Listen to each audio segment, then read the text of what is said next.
que, en tant que présidente, je peux pas nécessairement parler en tant que moi-même. Je représente un groupe d'organismes, un groupe d'associations, en fait, qui sont les associations de divers artisans. Vous devez considérer le point de vue de tout le monde pour pouvoir donner une pensée qui est un petit peu à l'image de tout cela. C'est-à-dire qu'il faut surtout que je m'efface derrière mon rôle. C'est-à-dire que, bon, moi aussi, j'arrive à la soirée des Jutras, j'ai des chouchous, j'ai des coups de cœur.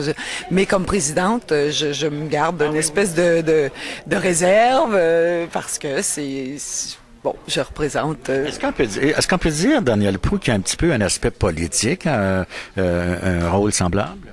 Ben, je commence à découvrir qu'effectivement, il y a ça. J'avoue que je découvre au fur et à mesure ce que ça comprend parce que aussi, peut-être que Michel a vécu des choses les autres années qui se sont pas présentées ou qui ne se sont pas représentées. Par contre, cette année, il arrive d'autres choses avec lesquelles il faut composer.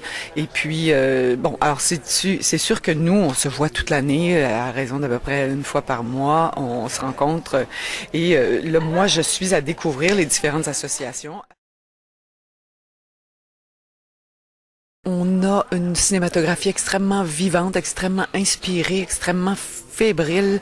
On a comme je disais tout à l'heure, on a une vieille garde tout inspirée, qui fait pas l'unanimité. On a des nouveaux venus, une relève extrêmement dynamique et qui pond des œuvres tout à fait achevées. Le film Bluff qui est sorti avec très peu de budget puis des acteurs fameux. Oui, mais c'est ça, mais on a aussi du monde, que ce soit autant des techniciens que des maisons de production, des jeunes maisons de production, des acteurs. On a du monde qui veut, qui aime ça, qui en mange. Alors le problème, c'est que plus ça va, plus les enveloppes budgétaires, bon, et surtout ce qui arrive du fédéral, ont l'air de stagner et alors ça crée, enfin, ça aide à développer la créativité, mais ça peut aussi aider à contribuer à une espèce d'essoufflement. Puis je veux pas dire que c'est la créativité qui est essoufflée, c'est le fait qu'il faille devoir composer, faire toujours plus avec moins.